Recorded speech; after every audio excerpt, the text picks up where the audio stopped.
আসসালামু আলাইকুম। আমাদের খানসামা উপজেলার খনিজ সম্পদ আত্রাই নদীর বালু। প্রতি মাসে কোটি কোটি টাকা বালু বিক্রি হচ্ছে বিভিন্ন ঘাট থেকে।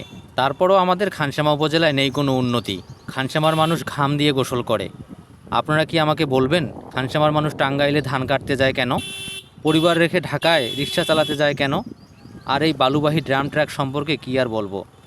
এগুলো খানসামার মানুষ এবং খানসামার ছোট ছোট রাস্তাগুলোর 12টা বাজায় দিচ্ছে। এগুলো যখন রাস্তা দিয়ে চলে, রাস্তার মানুষ আতঙ্কে থাকে। কয়েকদিন আগেই টঙ্গুয়ার ওই পাশে একজন মানুষ অ্যাক্সিডেন্ট হয়ে মারা গিয়েছিলেন এই ড্রাম ট্রাক দিয়ে। এগুলোর কারণে রাস্তায় এত বেশি ধুলাবালি উড়ে, এই ধুলাবালির কারণে আমরা আর চোখে কিছু দেখতে পাই না। বালু বিক্রি করে খানসামা আজ উন্নয়নের জোয়ারে ভাসছে। ভাসতে ভাসতে মানুষ টাঙ্গাইল চলে যায়, সেখানে গিয়ে এক কোমর পানিতে নেমে ধান কাটে।